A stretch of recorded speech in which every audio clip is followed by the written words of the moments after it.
नमस्कार, आपके साथ मैं हूं दीपशिखा भारद्वाज और आप देख रहे हैं हमारे चैनल का डिजिटल लाइव। इस समय यूपी में टॉर्च अभियान चल रहा है, यानी कि जो अवैध घुसपैठिए बांग्लादेशी और रोहिंग्या मुसलमान यहां पर रह रहे हैं, उन्हें उनका सत्यापन किया जा रहा है। ये जाना जा रहा है कि क्या वो वाकई इस देश के नागरिक हैं या नहीं। कुल मिलाकर उन्हें चिन्हित किया जा रहा है और डिटेंशन सेंटर भी इसके लिए बनाए गए हैं। लेकिन आपको बता दें कि लखनऊ में बांग्लादेशी रोहिंग्या नेटवर्क का एक बड़ा पर्दाफाश हुआ है। जी हाँ, यहाँ नाम के सफाई कर्मी असली काम कुछ और कर रहे हैं और कूड़ा कारोबार से करोड़ों का खेल खेला जा रहा है। पूरा मामला क्या है, विस्तार से इस खबर को हमारे डिजिटल लाइव में हम आपको बताएंगे और इसी के साथ आपको ये भी बताएंगे कि आखिरकार जो राजनीति इस पूरे मुद्दे पर हो रही है, सपा की ओर से जो लगातार ये कहा जा रहा है कि एसआईआर के नाम पर बीजेपी वोट काटने का काम कर रही है, वो वोट जो कि सपा का है वो इधर इस मामले में किस तरीके से जुड़ा हुआ है, क्या आरोप इस समय सपा पर लग रहे हैं और किस स्टाइल में ये जो तमाम रोहिंग्या है या फिर जो बांग्लादेशी हैं इन झुग्गी झोपड़ियों में रह रहे हैं, क्या पैटर्न अपना रहे हैं, इस पर तमाम जानकारी आपको देंगे। आपको बता दें, राजधानी लखनऊ में अवैध रूप से बसे बांग्लादेशी और रोहिंग्या घुसपैठियों पर कार्रवाई अब तेज हो गई है। पुलिस की ओर से ऑपरेशन टॉर्च चलाया जा रहा है, जिसके चलते पुलिस लगातार झुग्गी झोपड़ियों में जा रही है। उनके आधार कार्ड और जो उनके कागजात हैं उनका सत्यापन किया जा रहा है। ज्यादातर जो आधार कार्ड और जो कागज उनके मिल रहे हैं उसमें जो मूल निवासी हैं उनमें असम और साथ ही पश्चिम बंगाल का नाम है, यानी कि वो अपने आप को उस आधार कार्ड या फिर उस पत्रों के जरिए जो उनके जरूरी पहचान पत्र है उनके जरिए ये बताने की कोशिश करते नजर आ रहे हैं कि वो या तो असम के हैं या तो पश्चिम बंगाल के हैं। लेकिन ये भी किसी से छिपा नहीं है, अभी जब से लगातार ऐसे मामले सामने आ रहे हैं कि अवैध आधार कार्ड बनाना या फिर फर्जी आधार कार्ड बनाना या फिर फर्जी प्रमाण पत्र बनाना कितना आसान हो चुका है और लोग इन्हीं फर्जी प्रमाण पत्र या आधार कार्ड के जरिए किसी भी शहर के निवासी अपने आप को बता रहे हैं और भारत की लोकतांत्रिक प्रक्रिया में हिस्सा ले रहे हैं। जो हक देश के नागरिकों का है उस हक पर कहीं ना कहीं अपना कब्जा करते भी नजर आ रहे हैं। क्योंकि अमित शाह को भी आपने सुना था जब संसद का शीतकालीन सत्र चल रहा था, उनकी ओर से साफ कहा गया था कि क्या अब घुसपैठी ये तय करेंगे कि देश का प्रधानमंत्री कौन बनेगा या किसी राज्य का मुख्यमंत्री कौन बनेगा। इसी के तहत देखिए ये कार्यवाही जो है लगातार जारी है। आपको बता दें, शहर में वर्षों से चल रहे कूड़े के डोर टू डोर कनेक्शन में इन रोहिंग्याओं ने जो कि अवैध तरीके से यहाँ पर रह रहे हैं या फिर बांग्लादेशियों ने अपना नया व्यवसाय ढूंढा है और ये व्यवसाय है जिससे ये करोड़ों का टर्नओवर ले रहे हैं। और साथ ही आपको ये भी बता दें कि उनकी ओर से जो करोड़ों कमाए जा रहे हैं वो पैसा आखिरकार कहाँ जा रहा है, ये अभी सवालों के घेरे में है। आपको बता दें कि दस्तावेजों जो फर्जी दस्तावेजों का खेल है, झुग्गी बस्तियों में बसे संगठित नेटवर्क ने प्रशासन को गंभीर चुनौती दी है और प्रशासन के सामने एक बड़ी संख्या के सत्यापन करने की चुनौती जो है वो आन खड़ी हुई है। मुख्यमंत्री योगी आदित्यनाथ ने सख्त निर्देशों के बाद पुलिस, एटीएस और नगर निगम सभी एजेंसियां अब मैदान में उतर चुकी है। सत्यापन किया जा रहा है, जो सफाई कर्मी है उनका भी सत्यापन होगा क्योंकि ज्यादातर सफाई कर्मी जो हैं वो नए जुड़े हैं, इसलिए उनका सत्यापन भी होगा। ऑपरेशन टॉर्च के जरिए जो झुग्गी झोपड़ी में जाकर वहां पर भी सत्यापन किया जाएगा। अवैध बस्तियों का बड़ा खुलासा हुआ, ये खुलासा क्या था ये आपको बताते हैं। दिसंबर 2024 में इंदिरा नगर क्षेत्र में नगर निगम टीम पर हमले के बाद प्रशासन ने शहर भर में एक व्यापक सर्वे करवाया था और उसमें ये खुलासा हुआ कि लखनऊ में 7,335 अवैध झुग्गी और झोपड़ियां हैं, जिनमें 30,000 से अधिक लोग बिना वैध दस्तावेजों के रह रहे हैं। इनमें 85 से 90% लोग मुस्लिम समुदाय से जुड़े हैं और अधिकांश खुद को असम के बारपेटा के निवासी बताते हैं और यही पैटर्न हर जांच में दोहराया जा रहा है। आपको याद होगा इस साल की शुरुआत में गुजरात में भी जब तालाब की जमीन पर अतिक्रमण हटाने के लिए टीम पहुंची थी, वहां पर झुग्गी झोपड़ियों को हटाया गया था तो उनके तमाम जो आधार कार्ड थे वो भी फर्जी मिले थे और वो आधार कार्ड जो फर्जी बनाए गए थे वो एक ऑटो चालक की ओर से बनाए गए थे, जिसने धीरे धीरे एक बड़ा टेंडर जो है अपने नाम कर लिया था, ऑटो खरीद कर पैसे कमा कर इसी अवैध तरीके से।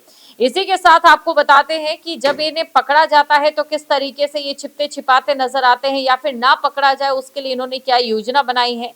दरअसल ये लोग झुग्गियों में गोरिल्ला स्टाइल में रहते हैं। गोरिल्ला स्टाइल से मतलब ये है कि ये आसपास अपनी झुग्गी झोपड़ियां बना देते हैं और अगर कोई भी इंफॉर्मेशन इनके पास आती है तो उसे तुरंत सूचित कर देते हैं एक दूसरे को, जैसा कि हाल ही में हुआ था कि जहां पर बस्तियों में जो छापेमारी का अभियान चल रहा था पुलिस का, तो इन्होंने गोरिल्ला स्टाइल में ही सूचनाओं का आदान प्रदान किया, एक दूसरे की मदद करते हुए रातों रात 300 जो झुग्गी झोपड़ी वाले थे वो अचानक से गायब हो जाते हैं। ये 300 झुग्गी झोपड़ी वाले कहाँ गए हैं इनका अभी तक कुछ पता नहीं चला है। जहां पर ये झुग्गी झोपड़ियां बनाते हैं वहां पर इनके पास जो मूलभूत सुविधाएं हैं वो भी नहीं होती हैं, लेकिन बावजूद इसके ये वहां पर आसानी से रह रहे हैं। और इसी के साथ ये दावा भी किया जा रहा है कि जो लगातार अपराध बढ़ रहा है उसमें भी इनकी अच्छी खासी हिस्सेदारी है। पकड़े जाने पर सबसे पहले आधार, वोटर आईडी, एनआरसी और पैन कार्ड दिखाते हैं। कई नेताओं, पार्षदों और स्थानीय प्रभावी लोगों के संरक्षण में ये नेटवर्क लगातार बढ़ता ही जा रहा है। आपको बता दें, कूड़े की कमाई से ये अवैध कारोबार कर रहे हैं। विशेषज्ञों के अनुसार लखनऊ में कूड़ा कलेक्शन और इससे बनी रिसाइकल सामग्री के अवैध कारोबार का आकार हर महीने 10 करोड़ रुपए के करीब होता है और इससे अधिक हो जाता है। इस खेल में कुछ स्थानीय रसूखदार लोग, सफाई कर्मी, ठेकेदार और पुलिस, नगर निगम के कुछ कर्मचारी शामिल होने की आशंका है।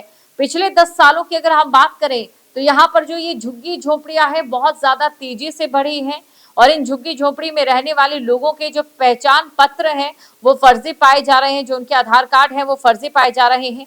पार्षद की जमीन से 50 ठेलियां बरामद होना, ये क्या मामला, ये भी इसी से जुड़ा हुआ है। अभी आपने देखा कि इस पूरे मामले को लेकर लगातार जो राजनीति है वो हो रही है। राजनीति किस प्रकार की हो रही है, जो सपा के नेता हैं वो ये आरोप लगा रहे हैं कि बीजेपी ये सब करा रही है ताकि वो विपक्ष के वोट काट सके, इसीलिए एसआईआर की प्रक्रिया भी है या फिर सत्यापन भी करवाया जा रहा है और कहीं ना कहीं पीड़ितों को और ज्यादा दबाया जा रहा है, उनके वोट काटे जा रहे हैं। इस तरीके के बयान सपा के जो नेता हैं आए दिन दे रहे हैं। वहीं दूसरी तरफ बीजेपी का ये कहना है कि एनडीए का ये कहना है कि जो सपा है या फिर जो विपक्षी दल है वो अपनी जीत के लालच में इन लोगों को पनाह दे रहे हैं या फिर इन लोगों का संरक्षण कर रहे हैं जो कि घुसपैठ कर भारत में आते हैं। हाल ही में कोर्ट की ओर से भी एक बयान दिया गया था जिसमें उन्होंने ये कहा था कि अगर घुसपैठी भारत में आ रहे हैं तो क्या उनका रेड कारपेट बिछाकर हमें स्वागत करना चाहिए। एक तीखी टिप्पणी कोर्ट की ओर से की गई थी और इसी के साथ ये भी कहा गया था कि देश के संसाधनों पर सबसे पहला हक देश के नागरिकों का होना चाहिए।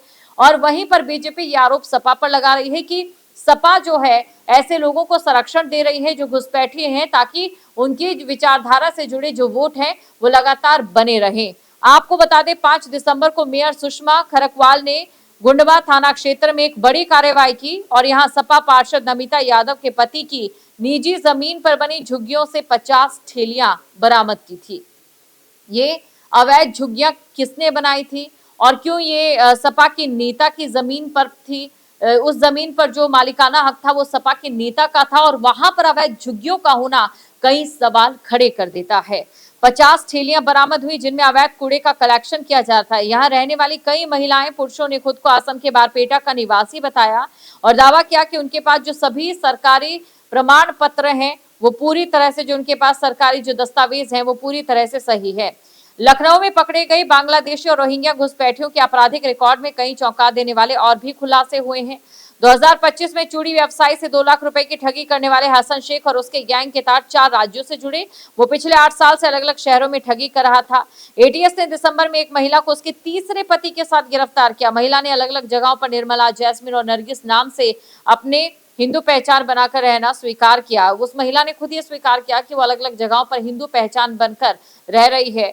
सितंबर 2025 में एक बांग्लादेशी युवक भारतीय पासपोर्ट बनवाकर विदेश भागने की कोशिश करते हुए पकड़ा गया। उसके तमाम दस्तावेज फर्जी पाए गए हैं। देखिए, ये जो तमाम दस्तावेज बन रहे हैं जो फर्जी पाए जा रहे हैं, जाहिर तौर पर उनको बनाने के लिए भारत के जो नागरिक हैं या फिर भारत के जो लोग हैं वही मदद कर रहे हैं। ऐसे में भारत के संसाधनों पर भारत के नागरिकों का ही हक है। अगर उस हक को बांटा जाएगा तो जाहिर तौर पर भारत की पूरी प्रणाली पर फर्क पड़ेगा। सभी महानगरों से रिपोर्ट भी जो है वो तलब की गई है। अब इसके बाद देखना ये होगा कि इस कड़ी कार्रवाई में कितने लोग यहाँ पर फर्जी दस्तावेजों के साथ पाए जाते हैं। आपके मोबाइल पर तुरंत आएगी ब्रेकिंग न्यूज। स्क्रीन पर सबसे पहले दिखेगी बड़ी खबर। देश दुनिया की हर खबर एक जगह। अब आपके मोबाइल पर तुरंत फटाफट इंस्टॉल कीजिए न्यूज नेशन ऐप और रखिए खुद को अपडेट।